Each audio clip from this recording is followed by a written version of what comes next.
Assalamualaikum warahmatullahi wabarakatuh.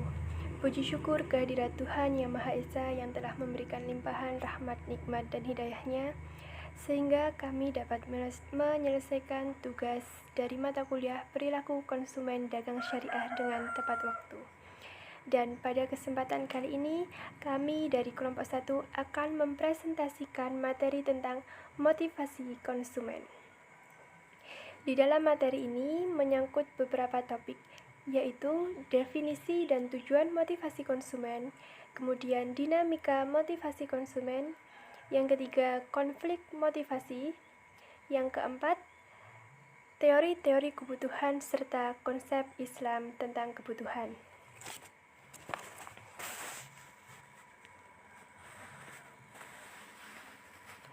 Definisi motivasi konsumen.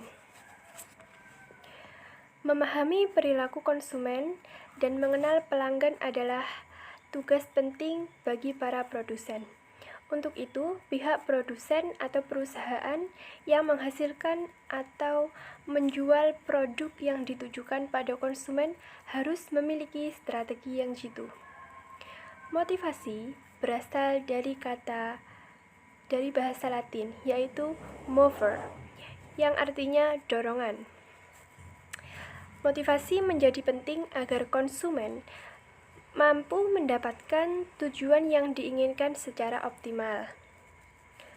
Motivasi juga dapat didefinisikan sebagai kesediaan untuk mengeluarkan tingkat upaya yang tinggi ke arah tujuan-tujuan yang hendak dicapainya, yang dikondisikan oleh kemampuan upaya untuk memenuhi suatu kebutuhan individu.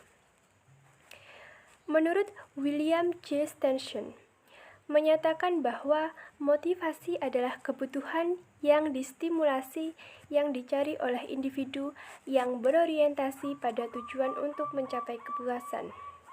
Kemudian, menurut Fillmore H. Stanford, motivasi adalah suatu kondisi yang menggambarkan manusia ke arah tujuan tertentu. Dan pengertian atau definisi dari motivasi konsumen adalah keadaan dalam pribadi seseorang yang mendorong keinginan individu untuk melakukan kegiatan guna mencapai suatu tujuan. Kemudian adalah tujuan motivasi. Menurut Setiadi, tujuan motivasi konsumen adalah sebagai berikut.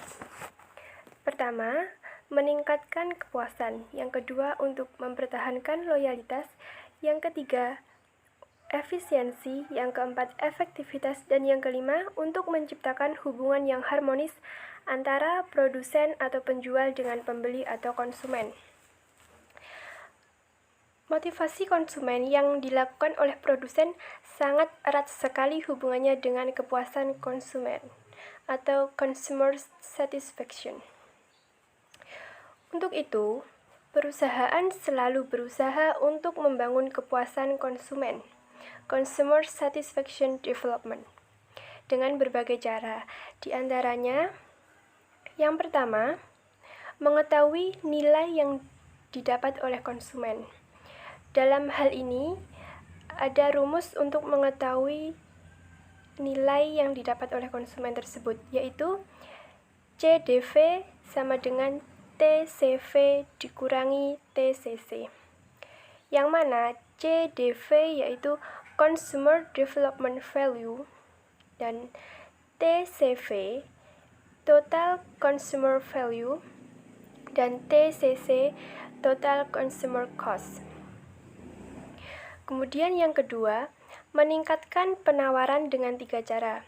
Yang pertama, meningkatkan tata nilai konsumen atau perbaikan manfaat dan pelayanan. Yang kedua, menurunkan biaya non-moneter, yaitu tenaga kerja dan waktu. Dan yang terakhir, dengan menurunkan biaya moneter yang meliputi bahan baku, produksi, dan pengiriman. Kemudian, poin yang ketiga, tingkat kepuasan konsumen dapat diukur dengan mengetahui respon konsumen terhadap suatu produk. Apakah konsumen senang atau tidak terhadap kinerja perusahaan? Misal, kinerja lebih dari harapan, berarti konsumen sangat puas. Kemudian kinerja sama dengan harapan, berarti puas. Dan yang ketiga, kinerja kurang dari harapan, berarti konsumen kecewa. Strategi untuk melacak kepuasan konsumen, yaitu survei konsumen, survei kepuasan, belanja siluman, analisis kehilangan pelanggan. Selanjutnya adalah dinamika motivasi. Adapun proses dinamika motivasi yaitu sebagai berikut. Yang pertama, studi motivasi konsumen. Artinya, motivasi muncul jika seseorang atau konsumen merasa adanya kebutuhan terhadap suatu hal atau barang, dan harapan memperoleh manfaat tertentu dari barang atau hal tersebut. Ada dua jenis manfaat yang didapat dengan adanya pemenuhan kebutuhan, yaitu utilitarian dan manfaat hedonis atau pengalaman. Yang kedua, konsep pokok studi motivasi konsumen. Agar pembelian motivasi terhadap konsumen berjalan dengan lancar, maka proses motivasi yang jelas harus ada, yaitu tujuan. Dalam hal ini, perusahaan harus dapat menentukan terlebih dahulu tujuan yang ingin dicapai. Kemudian, konsumen dimotivasi ke arah itu. Dan yang selanjutnya yaitu mengetahui kepentingan. Dalam hal ini, perusahaan harus dapat mengetahui keinginan konsumen, tidak hanya dilihat dari kepentingan perusahaan saja. Dan yang ketiga yaitu komunikasi efektif. Melakukan komunikasi secara baik terhadap konsumen agar konsumen dapat mengetahui hal-hal yang harus mereka lakukan dan hal-hal yang bisa mereka dapatkan. Dan yang terakhir adalah integrasi tujuan, di mana proses motivasi diperlukan untuk menyatukan tujuan perusahaan dan kebutuhan konsumen. Kedua kepentingan tersebut harus dilakukan, dan untuk itu penting adanya penyesuaian motivasi. Kemudian dinamika motivasi yang ketiga yaitu memahami kebutuhan konsumen. Kebutuhan menunjukkan kekurangan yang dialami seseorang pada waktu tertentu. Kebutuhan dipandang sebagai penggerak atau pembangkit perilaku. Artinya, jika kebutuhan yang disebabkan karena kekurangan itu muncul, maka individu akan lebih peka terhadap usaha motivasi para konsumen. Secara garis besar, kebutuhan konsumen dapat diklasifikasikan sebagai berikut. Yang pertama, fisiologis. Kebutuhan ini mencakup dasar-dasar kelangsungan hidup, termasuk rasa lapar, haus, dan kebutuhan lainnya. Yang kedua adalah keamanan. Kebutuhan ini berkenaan dengan kelangsungan hidup secara fisik dan keamanan. Yang ketiga, afiliasi dan kepemilikan. Kebutuhan untuk diterima oleh orang lain menjadi orang penting bagi mereka. Dan yang keempat, prestasi. Hal ini berarti keinginan dasar atas keberhasilan dalam memenuhi tujuan pribadi. Dan kemudian kekuasaan, yaitu keinginan untuk mendapatkan kendali atas nasib sendiri dan orang lain. Kemudian ada ekspresi diri, yaitu kebutuhan dalam mengembangkan kebebasan ekspresi diri dipandang penting oleh orang lain. Kemudian urutan dan pengertian, yaitu keinginan untuk mencapai aktualisasi diri melalui pengetahuan, pengertian, sistematisasi, dan pembangunan sistem lain. Kemudian pencarian variasi, dan yang terakhir adalah atribusi sebab akibat. Ya, di sini saya akan melanjutkan presentasi dari Iva Lutfia.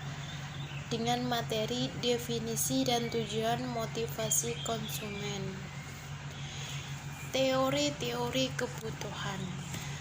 Hierarki kebutuhan Maslow.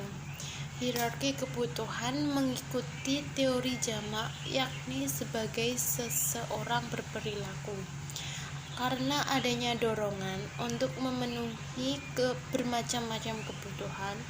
Maslow berpendapat bahwa kebutuhan yang diinginkan seseorang tersebut berjenjang.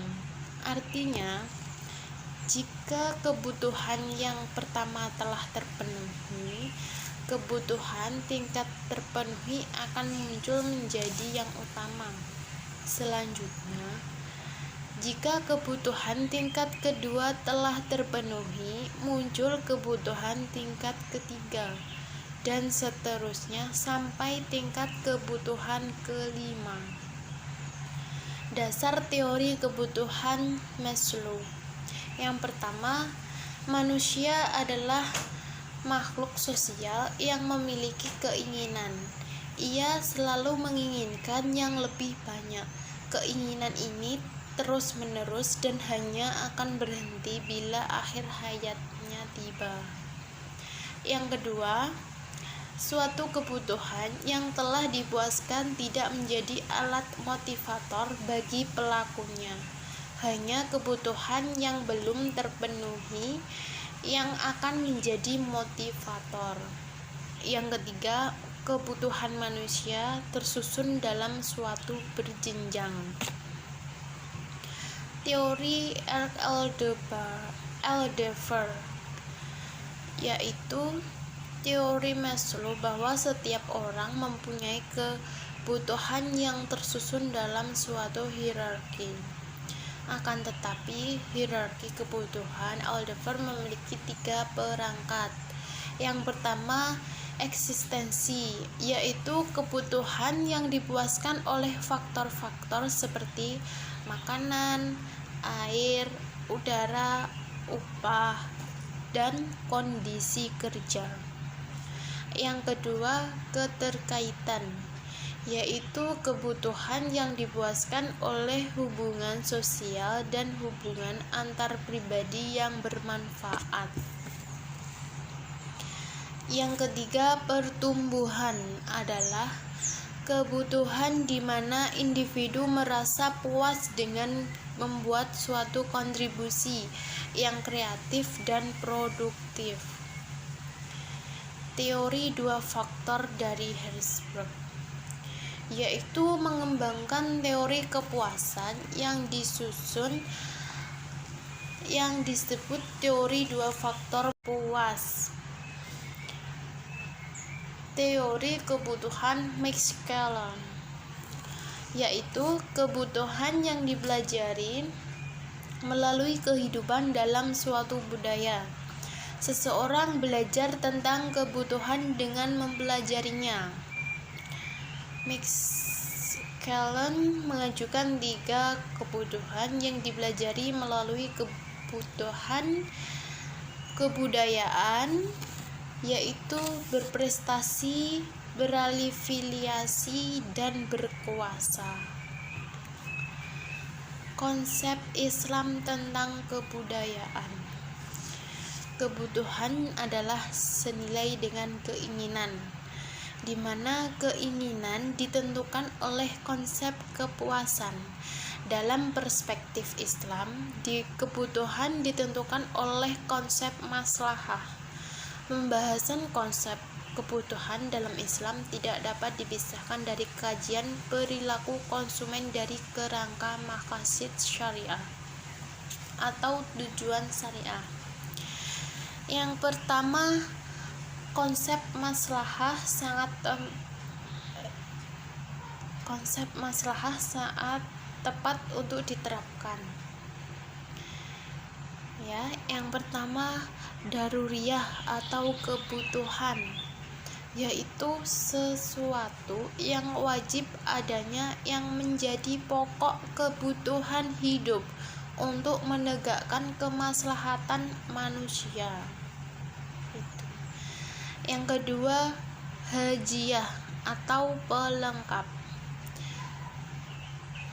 Hadiah suatu yang diperlukan oleh manusia dengan maksud untuk membuat ringan, lapang dan nyaman dalam menanggulangi kesulitan kehidupan. Yang ketiga, tahsiniyah adalah suatu yang diperlukan oleh norma atau tatanan hidup serta berperilaku menurut jalan yang lurus. Konflik motivasi. Ada tipe konflik motivasi, yaitu approach motivational conflict atau pendekatan motivasi. Yang kedua, approach avoidance motivational conflict atau pendekatan menghindari konflik. Yang ketiga, avoidance motivation conflict atau menghindari konflik. Sudah, sampai di sini dulu presentasi dari saya. Bila ada kurang lebihnya mohon maaf. Wassalamualaikum warahmatullahi wabarakatuh.